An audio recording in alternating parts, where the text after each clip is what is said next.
الحمد لله نحمده ونستعينه ونستغفره ونؤمن به ونتوكل عليه ونعوذ بالله من شرور أنفسنا ومن سيئات أعمالنا من يهده الله فلا مضل له ومن يضلله فلا هادي له ونشهد أن لا إله إلا الله وحده لا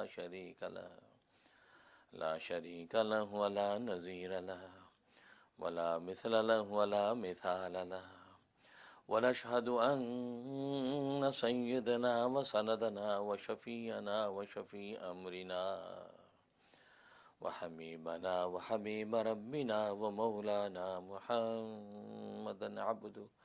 محمدا عبده ورسوله أرسله الله إلى كافة للناس بشيرا ونذيرا وداعيا إلى الله بإذنه وسراجا منيرا أما بعد فأعوذ بالله من الشيطان الرجيم بسم الله الرحمن الرحيم قد أفلح من تزكى وذكر اسم ربه فصلى بل تؤثرون الحياة الدنيا والآخرة خير وأبقى إن هذا لفي الصحف الأولى صحف إبراهيم وموسى صدق بزرگان محترم، برادران عزیز، اور اللہ تبارک و تعالی نے اس کائنات میں جو بھی چیز پیدا کی ہے اس کی ایک صورت بنائی ہے اور ایک بنائی اس کی حقیقت۔ گویا کہ ظاہر اور باطن سے کوئی بھی چیز مرکب ہوتی ہے، ظاہر کا باطن پر اثر پڑتا ہے اور باطن کا اثر ظاہر قبول کرتا ہے۔ تو گویا کہ مادی نظام ہو یا عباداتی نظام ہو، تو گویا کہ مادیت اور روحانیت دونوں میں اللہ تبارک و تعالی نے جو بھی چیزیں پیدا کی ہیں اس کو ظاہر اور باطن سے مرکب کیا ہے۔ جیسے انسان کو حواس خمسہ ظاہرہ عطا کیے گئے ہیں، انسان آنکھوں سے دیکھتا ہے، کانوں سے سنتا ہے، زبان سے بولتا اور چکھتا ہے، ناک سے سونگھتا ہے اور ہاتھ پیر سے محسوس کرتا ہے۔ تو آنکھوں میں قوت باصرہ رکھی ہے تاکہ دیکھی جانے والی چیزوں کا اثر قبول کرے، کان میں قوت سامعہ رکھی ہے تاکہ سنی والی چیزوں کا اثر قبول کرے، زبان میں قوت ذائقہ رکھی ہے تاکہ چکھی جانے والی چیزوں کا اثر قبول کرے، ناک میں قوت شامہ رکھی ہے تاکہ سونگھی جانے والی چیزوں کا اثر قبول کرے، اور ہاتھ پیر میں قوت لامسہ رکھی ہے تاکہ چھوئی جانے والی چیزوں کا اثر قبول کرے۔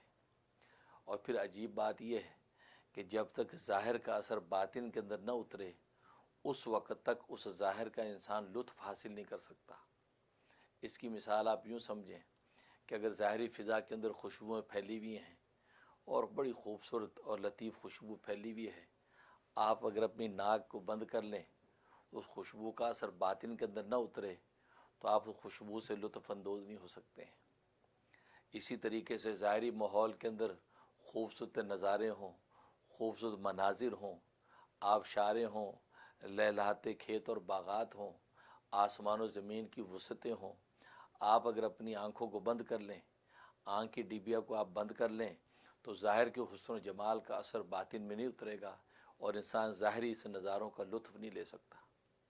اسی طریقے سے فضا کے اندر خوبصورت نغمے ہوں، حسین اور خوبصورت آوازیں ہوں، قرآن کریم کی تلاوتیں ہوں، اللہ کے ذکر کی صدائیں ہوں، آپ اگر اپنے کانوں کو بند کر لیں اور کانوں کے ذریعے سے باطن کے اندر ان خوبصورت آوازوں کو اثر نہ جائے تو آپ ان آوازوں کا لطف حاصل نہیں کر سکتے۔ بالکل اسی طریقے سے لذیذ کھانے آپ کے سامنے موجود ہوں، خوشبودار اور ذائقہ دار کھانے موجود ہوں، آپ اپنی زبان پر یعنی منہ میں کھانا نہ رکھیں اور زبان کے ذریعے سے اس کا اثر باطن میں نہ اترے تو آپ ان لطف اندوز ان کھانوں کے لذت سے نہیں ہو سکتے۔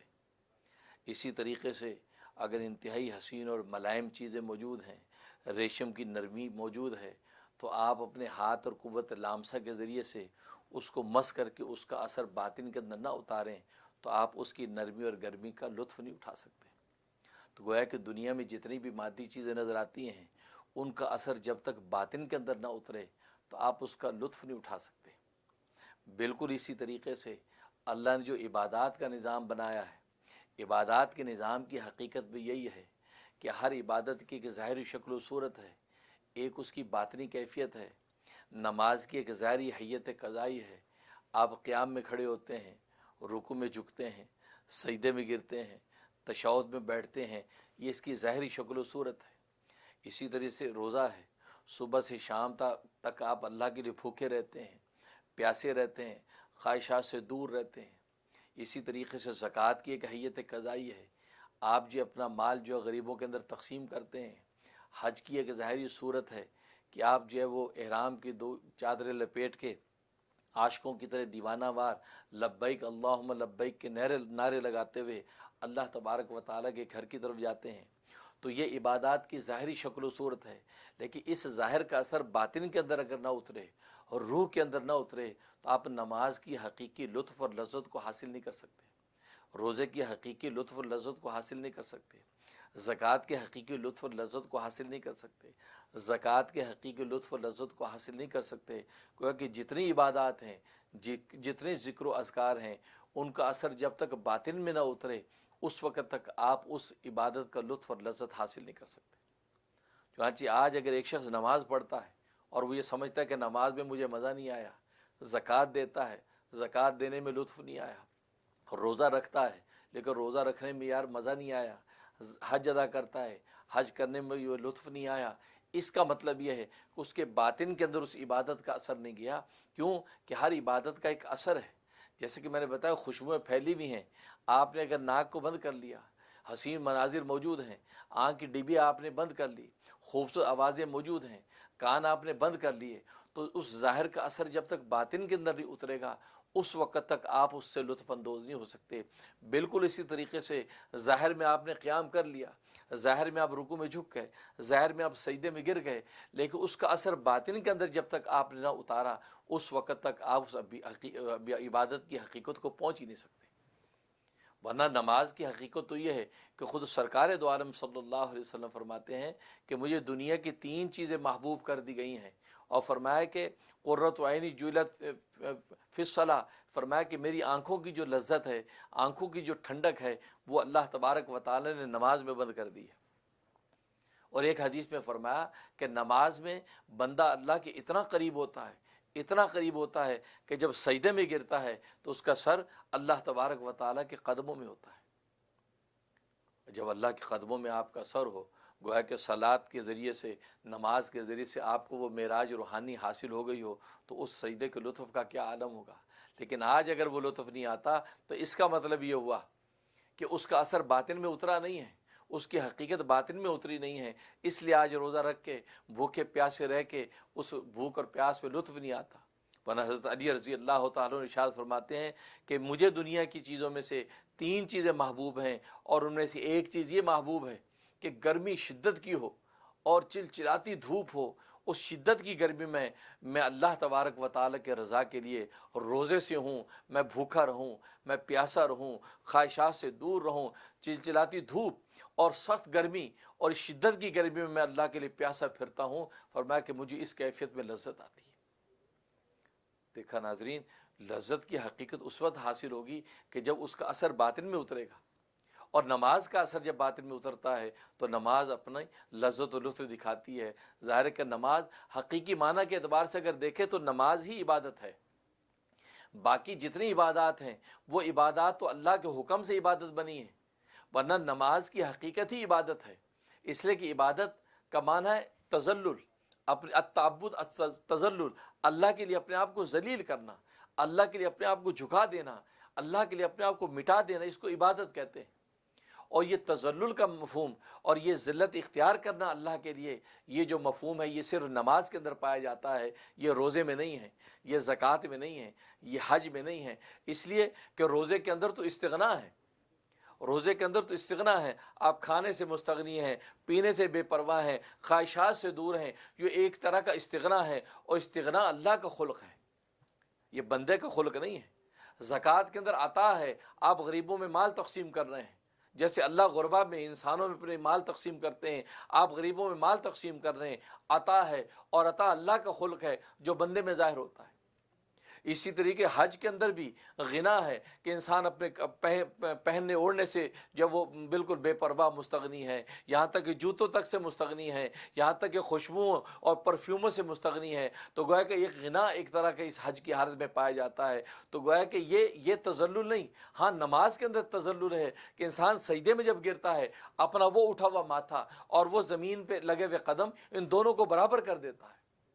حالانکہ آسمان گویا کہ سر بنایا، پاؤں گویا کہ زمین بنائے، لیکن اللہ کے لیے اپنے آپ کو اتنا ذلیل کر دیتا ہے کہ اپنے آسمان و زمین کو برابر کر دیتا ہے۔ جب سجدے میں گرتا ہے تو اس کا اٹھا ہوا ماتھا اس کے پاؤں کے برابر ہو جاتا ہے۔ تو ایسا تذلل جب اختیار کرتا ہے تو اس کا مطلب یہ ہے کہ یہ وہ حقیقی معنی کے اعتبار سے عبادت ہے، اور یہی وجہ ہے کہ نماز بلا شرط کے، بلا کسی تفصیل کے ہر ایک پر فرض، مرد پر بھی فرض، عورت پر بھی فرض، اسی طریقے سے بیمار پر بھی فرض، معذور پر بھی فرض۔ نماز کسی کو معاف نہیں، امیر پر بھی فرض ہے، غریب پر بھی فرض ہے، کسی کو معاف نہیں۔ لیکن روزہ بیمار پر نہیں ہے، معذور پر نہیں ہے، بوڑھے فرتوت پہ نہیں ہے، وہ فدیہ دے کے وہ روزے کا تقاضا پورا کر سکتا ہے، اس کا الٹرنیٹو اس کا موجود۔ اسی طریقے زکوٰۃ غریب پہ نہیں ہے، امیر پر ہے۔ اسی طریقے حج جو ہے وہ امیر پر ہے، غریب پر نہیں ہے۔ وہ امیر بھی ایسا ہو کہ جس کے پاس زیادہ رحلہ بھی ہو، پیچھے کا خرچ بھی ہو، پیچھے اہل خانہ کا خرچ بھی دینے کے قابل ہو، اور سفر کا خرچہ اس کے پاس موجود ہو، اس پر حج فرض ہوتا ہے۔ تو دیکھیے باقی جتنی عبادات ہیں اس کے اندر تفصیلات ہیں، کوئی امیر پر ہے، غریب پر نہیں ہے، اور اسی طریقے سے کوئی معذور پر نہیں ہے اور صحت مند پر ہے۔ لیکن نماز آپ نے دیکھا یہ غریب پر بھی فرض ہے، امیر پر بھی فرض ہے، مرد پر بھی فرض ہے، عورت پر بھی فرض ہے۔ معلوم ہے حقیقی معنی کے اعتبار سے اگر کوئی عبادت ہے تو وہ نماز ہے۔ چنانچہ نماز کی حالت میں بندہ اللہ تبارک و تعالیٰ کے اتنا قریب ہوتا ہے۔ اس لیے ناظرین، رمضان کی مبارک ساعتیں ہیں، اور رمضان میں روزے کی حقیقی لذت اگر حاصل کرنی ہے، بھوک کے اندر جو لطف حاصل کرنا ہے، اور مومن کو جب واقعی اللہ تبارک و تعالیٰ کا قرب حاصل ہوتا ہے اور واقعی وہ یہ سوچتا ہے میں اپنے اللہ اور اپنے مالک کے لیے بھوکا ہوں جس نے 11 مہینے مجھے کھلایا، وہ چند گھنٹے اپنی رضا اور خوشنودی کے لیے چاہتا ہے کہ اے بندے میرے لیے بھوکا رہ کے دکھا، اے بندے میرے لیے پیاسا رہ کے دکھا، اے بندے میری اپنی خواہشات سے دور رہ کے دکھا۔ تو یہ بندہ اس شوق کے ساتھ بھوکا اور پیاسا جب رہتا ہے تو وہ یہ سوچتا ہے کہ میں اپنے محبوب کے لیے بھوکا ہوں، اپنے محبوب کے لیے پیاسا ہوں۔ اب روزے کی حقیقی لذت اس کو محسوس ہوتی ہے۔ پھر اس مومن کو بھوک میں وہ لطف آتا ہے جو کھانے میں مزہ نہیں، اس کو پیاس میں وہ مزہ آتا ہے جو پینے میں لطف نہیں، خواہشات سے دور رہنے میں اس کا وہ لطف آتا ہے جو خواہشات پوری کرنے میں لطف نہیں آتا۔ جب یہ کیفیت ہوتی ہے تو اللہ تبارک و تعالیٰ اس بندے کو اپنے آغوش میں لے لیتے ہیں، اور اس روزے کے ذریعے سے اللہ تبارک و تعالیٰ اپنا قرب ہی نہیں بلکہ اپنی ذات اس بندے کو عطا کر دیتے ہیں۔ اس لیے ناظرین کوشش یہ کریں کہ روزہ پوری توجہ کے ساتھ۔ آج کل لوگ کہہ دیتے جی روزہ بڑا لگ رہا ہے، ٹی وی چلا لیا، موویاں چلا لیا، ویڈیو چلا لی، ان فضولیات کے اندر وقت ضائع کر لیا، اور کہتے جی ٹائم پاس کر رہے ہیں۔ میں کہا کرتا ہوں ٹائم تو پاس ہو جائے، فیل ہو جائیں گے۔ آپ ٹائم کو پاس کر رہے ہیں، اپنے آپ کو فیل کر رہے ہیں۔ اس سے اللہ کے ذکر میں لگیں، اللہ کی تلاوت میں لگیں، خدا کے ساتھ اپنے قرب اور دعاؤں میں لگیں۔ جب یہ کیفیات ہوگی، اور اگر کچھ نہیں ہے تو آرام کریں، سو جائیں۔ حضرت حکیم الامت مجدد ملت مولانا اشرف علی تھانوی رحمہ اللہ تعالیٰ فرماتے ہیں کہ انسان کی زندگی کے 2 ہی اصول ہونے چاہیے، فرمایا کام یا آرام۔ یا تو کام میں لگے رہیں، اللہ کے ذکر عبادت میں لگے رہیں، اپنے کسب معاش میں لگے رہیں، یا آرام کریں۔ اگر یہ کچھ کرنے کا نہیں، آرام کریں، سو جائیں، بجائے اس کے فضولیات دیکھیں، بجائے اس کے فضول گپے لگا کے، غیبتیں کر کے، چغلیاں کر کے، جھوٹ کے اندر مبتلا ہو کر اپنی عبادت کی روح کو فنا کریں۔ اس سے بہتر ایک آرام کریں۔ تو کام اور آرام، جب یہ مومن ان 2 اصولوں کو پکڑ لیتا ہے تو پھر مومن کی زندگی شاندار ہو جاتی ہے، اور اللہ تبارک و تعالیٰ اس مومن کی بخشش کے فیصلے دنیا میں کر دیتے ہیں۔ اللہ سے دعا ہے کہ اللہ تبارک و تعالیٰ اس پر عمل کرنے کی توفیق عطا فرمائے۔ تو ناظرین ابھی ہم وقفہ لیتے ہیں، آپ ہمارے ساتھ رہیے گا، انشاءاللہ مزید گفتگو آپ سے جاری رہے گی۔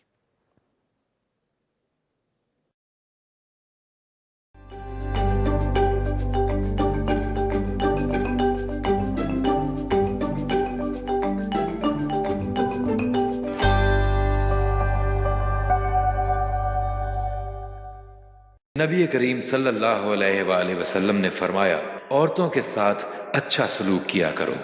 اسلام میں عورت کے ساتھ حسن سلوک پر بے حد زور دیا گیا ہے، مگر بدقسمتی سے امریکہ میں مقیم مسلم کمیونٹی میں خواتین کے حوالے سے گھریلو تشدد کے واقعات میں بے حد اضافہ ہو رہا ہے۔ اس کے علاوہ دیگر وجوہات کی بنیاد پر بے گھر ہونے والی خواتین کے لیے جائے پناہ کا کوئی مناسب انتظام نہیں، جہاں وہ اپنی مذہبی اقدار کے مطابق باعزت طریقے سے زندگی گزار سکیں۔ National Islamic Academy of North America میں خواتین کے لیے ایک محفوظ اور با پردہ وومنز شیلٹر کا قیام زیر غور ہے، جہاں نہ صرف بے گھر خواتین کو رہائش فراہم کی جائے گی، بلکہ National Islamic Academy of North America کی کمیونٹی میں ان کے لیے روزگار کی فراہمی کو بھی یقینی بنایا جائے گا، تاکہ وہ اپنے پیروں پر کھڑے ہو کر معاشرے میں اپنے حقوق کے لیے آواز اٹھا سکیں۔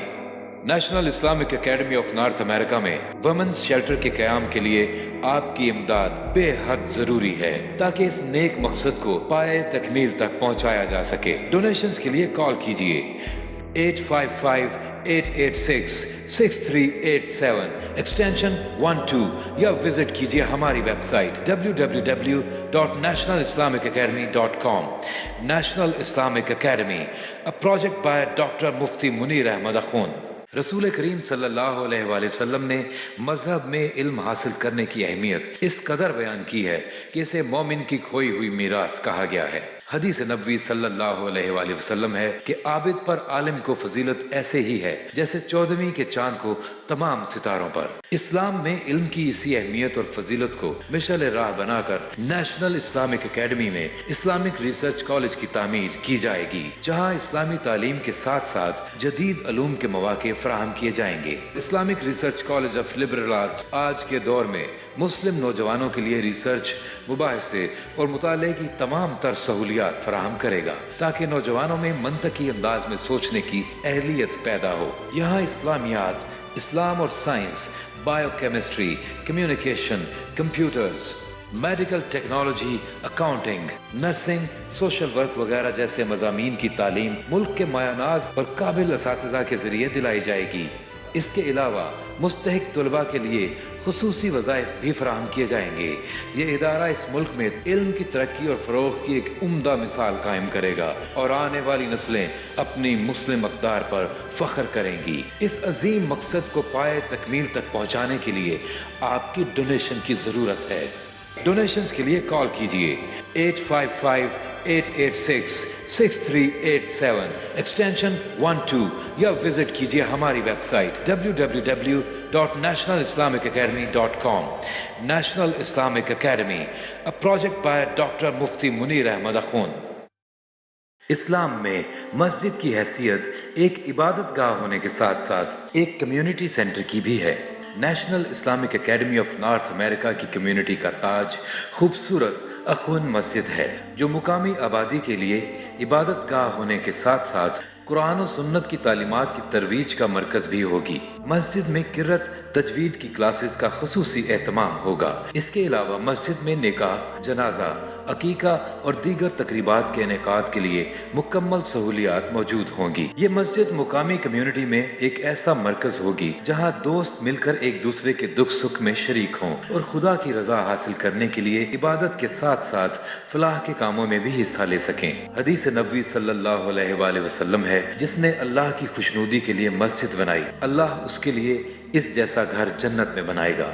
آئیے اور اس کار خیر میں بڑھ چڑھ کر حصہ ڈالیے۔ ڈونیشنز کے لیے کال کیجیے 855-886-6387 ایکسٹینشن 12 یا وزٹ کیجیے ہماری ویب سائٹ www.nationalislamicacademy.com۔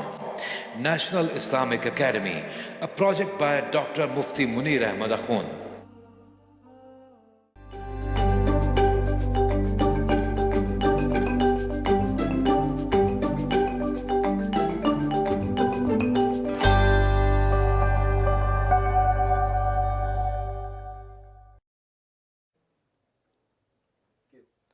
السلام علیکم ناظرین، پروگرام احسان رمضان میں آپ سب کو ایک بار پھر خوش آمدید۔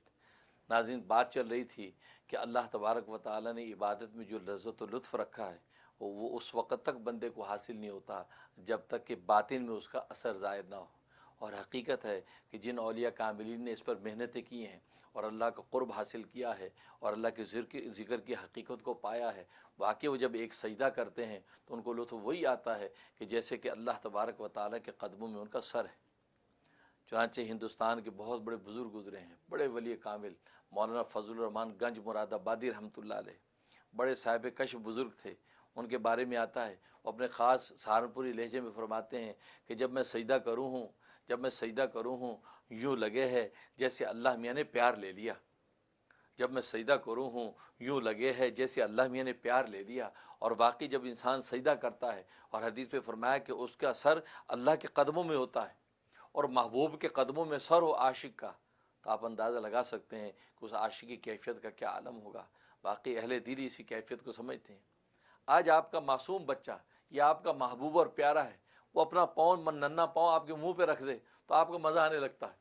آپ اس کا پاؤں ہٹاتے نہیں ہیں بلکہ محبت سے اس کے پاؤں کو چومنے لگتے ہیں۔ ننھا منھا پاؤں آپ اس کے ہونٹوں پہ رکھ لیتے ہیں۔ تو دیکھیے ایک مادی چیز، ایک فانی چیز کہ جس کے حسن و جمال کی اللہ کے حسن و جمال کے سامنے کوئی حقیقت نہیں، کیونکہ اللہ تبارک و تعالیٰ کی ذات وہ ہے کہ جس نے سارے عالم کو حسن بانٹا، اس کے اپنے حسن کا کیا عالم ہوگا۔ جس سے ساری دنیا کے اندر مٹھاس بانٹی ہے، اس کے اپنے مٹھاس کا کیا عالم ہوگا۔ جسے انار کے دانوں میں مٹھاس رکھی، جسے سیب میں مٹھاس رکھی، جسے گنے کے رس میں مٹھاس رکھی، اس کے اپنی مٹھاس کا عالم کیا ہوگا۔ امام رومی رحمہ اللہ تعالیٰ فرماتے ہیں کہ جب میری زبان سے اللہ کا لفظ نکلتا ہے تو بال بال شہد کے دریا ہو جاتے ہیں۔ حقیقت ہے کہ جس ذات نے شہد کو میٹھا بنایا، جس ذات نے شہد میں مٹھاس رکھی ہے، اس کی اپنی شیرینی اور مٹھاس کا کیا عالم ہوگا۔ اس لیے مولانا فضل الرحمان گنج مراد آبادی فرماتے ہیں جب میں سجدہ کروں ہوں یوں لگے ہے جیسے اللہ میاں نے پیار لے لیا۔ چنانچہ حضرت علی مرزا رضی اللہ تعالیٰ عنہ، ان کے بارے میں آتا ہے کہ ان کی نماز میں ایسی کیفیت ہو جاتی تھی جیسے اس جہاں سے بالکل کٹ گئے۔ لکھا ہے کہ ایک مرتبہ ان کی ران میں تیر لگ گیا اور وہ تیر نکلتا نہیں ہے۔ اطباء نے کوشش کی تو تکلیف ہوتی ہے، تو اطباء نے کہا کہ حضرت کیا کریں، تو حضرت نے عجیب مشورہ دیا۔ حضرت علی رضی اللہ عنہ فرمانے لگے کہ جب میں نماز کی حالت میں ہوں اور سجدے میں جاؤں تو تم تیر کو نکال لینا، کیونکہ اس وقت میں اس فانی جہاں سے کٹ جاتا ہوں اور اللہ کے سامنے جب سجدے میں ہوتا ہوں تو میری کیفیت ہی الگ ہوتی۔ اور وہی ہوا کہ آپ نماز میں کھڑے ہوئے اور سجدے میں جیسے گئے تیر نکال لیا، بڑی آسانی سے تیر نکل گیا، اور آپ نے سلام پھیر کے فرمایا کہ میاں تم لوگ نے اپنا کام کر لیا۔ یعنی گویا کہ تیر نکلنے کی کیفیت بھی محسوس نہیں ہوئی، تیر نکلنے کی تکلیف بھی محسوس نہیں ہوئی، اس لیے کہ اللہ کے سامنے کھڑے ہیں۔ اور آج آپ خود سوچیں کہ دنیا کے معمولی سے بادشاہ کے سامنے آپ کھڑے ہوں تو آپ کی کیفیت کیا ہوتی ہے۔ آپ ساری ماحول سے کٹ کے اس بادشاہ کی طرف متوجہ ہوتے ہیں، کیوں؟ آپ اس کی بادشاہ کا ایک روب، دبدبہ اور عظمت اپنے اوپر طاری کرتے ہیں، تبھی آپ پر یہ کیفیت ہوتی ہے کہ آپ اس کے علاوہ دائیں بائیں کے ماحول سے عاری ہو جاتے ہیں۔ ہم نہ کسی کی گفتگو سنتے ہیں، نہ بدن کی کسی تکلیف کے اندر تکلیف کا محسوس کرتے ہیں، بس بادشاہ کی طرف متوجہ رہتے ہیں کہ کہیں وہ برا نہ مان جائے، کہ میری بات نامکمل نہ رہ جائے۔ یہاں جب نمازی اللہ کے سامنے کھڑا ہو تو بادشاہوں کے بادشاہ کا جب تصور باندھ لے کہ میں بادشاہوں کے بادشاہ کے سامنے کھڑا ہوں، تو پھر اس کی کیفیت بھی یہ ہوتی ہے کہ وہ جہان سے کٹ جاتا ہے۔ چنانچہ حدیث میں آتا ہے، خود نبی کریم صلی اللہ علیہ وسلم حضرت عائشہ صدیقہ رضی اللہ تعالیٰ عنہ فرماتی ہیں کہ جو ہی اذان کی آواز سنتے تھے تو ہم سے بالکل بیگانہ ہو جاتے تھے، ایسے جیسے ہمیں جانتے نہیں ہیں، جیسے ہمیں پہچانتے نہیں ہیں، اور فرماتے چھوڑو میرے اللہ نے مجھے بلا لیا ہے، اب میں اپنے اللہ کی طرف جا رہا ہوں۔ جیسے میرے دوست بزرگ، حقیقت یہ ہے کہ اولیاء کاملین جب اس پر محنت کرتے ہیں تو ان کو یہ کیفیت حاصل ہو جاتی ہے۔ اللہ سے دعا ہے کہ اللہ تبارک و تعالی ہمیں اولیاء کاملین کے نقش قدم پر چلنے کی توفیق عطا فرمائے، اور نماز کی حقیقت ہمیں نصیب ہو، روزے کی حقیقت، اور روزے کی حالت میں تو درجہ احسان حاصل ہو جاتا ہے، اور درجہ احسان میں تو بندہ یہ سمجھتا ہے کہ اللہ مجھے دیکھ رہا ہے یا میں اللہ کو دیکھ رہا ہوں۔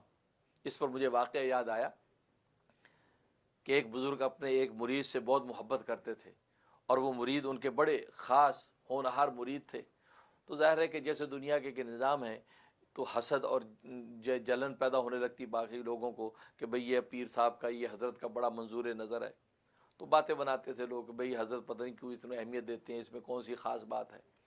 تو ایک مرتبہ حضرت نے جو کچھ لوگوں کو بلایا، ان کے ہاتھ میں جو ہے ایک کبوتر دی اور چھری دی، اور کہا کہ لو یہ ایسی جگہ ذبح کر کے لاؤ جہاں تمہیں کوئی دیکھتا نہ ہو۔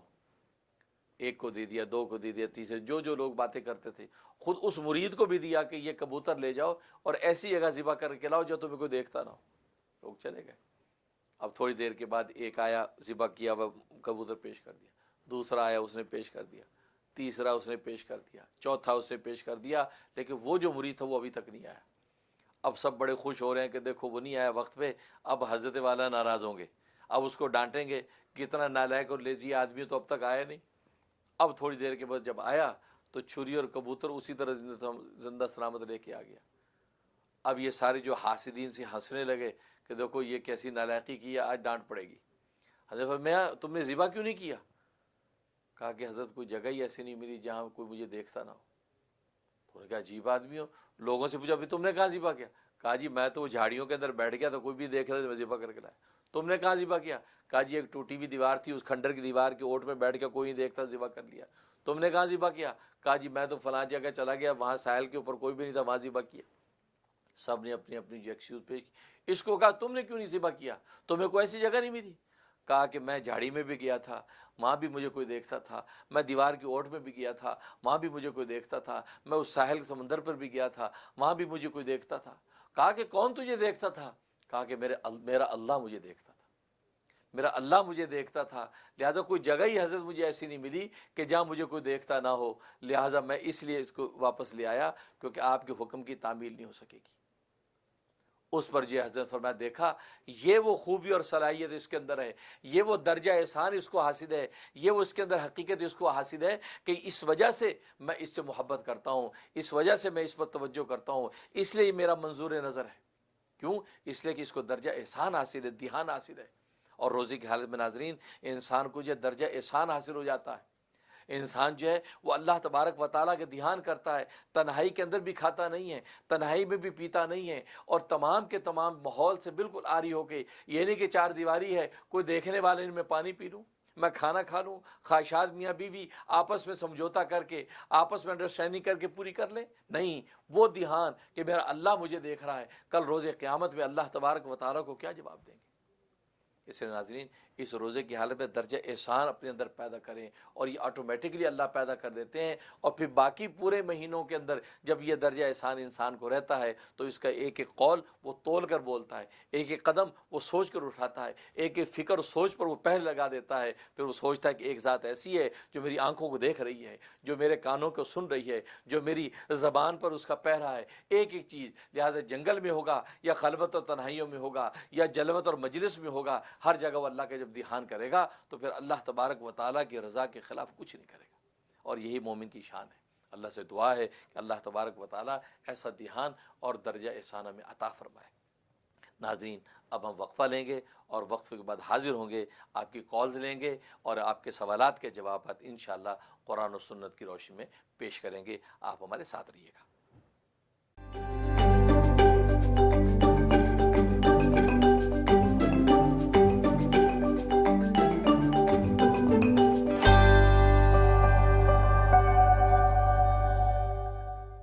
نبی کریم صلی اللہ علیہ وآلہ وسلم نے فرمایا عورتوں کے ساتھ اچھا سلوک کیا کرو۔ اسلام میں عورت کے ساتھ حسن سلوک پر بے حد زور دیا گیا ہے، مگر بدقسمتی سے امریکہ میں مقیم مسلم کمیونٹی میں خواتین کے حوالے سے گھریلو تشدد کے واقعات میں بے حد اضافہ ہو رہا ہے۔ اس کے علاوہ دیگر وجوہات کی بنیاد پر بے گھر ہونے والی خواتین کے لیے جائے پناہ کا کوئی مناسب انتظام نہیں، جہاں وہ اپنی مذہبی اقدار کے مطابق باعزت طریقے سے زندگی گزار سکیں۔ National Islamic Academy of North America میں خواتین کے لیے ایک محفوظ اور با پردہ وومنز شیلٹر کا قیام زیر غور ہے، جہاں نہ صرف بے گھر خواتین کو رہائش فراہم کی جائے گی بلکہ National Islamic Academy of North America کی کمیونٹی میں ان کے لیے روزگار کی فراہمی کو بھی یقینی بنایا جائے گا تاکہ وہ اپنے پیروں پر کھڑے ہو کر معاشرے میں اپنے حقوق کے لیے آواز اٹھا سکیں۔ National Islamic Academy of North America میں وومنز شیلٹر کے قیام کے لیے آپ کی امداد بے حد ضروری ہے تاکہ اس نیک مقصد کو پائے تکمیل تک پہنچایا جا سکے۔ ڈونیشنز کے لیے کال کیجیے 855-886-6387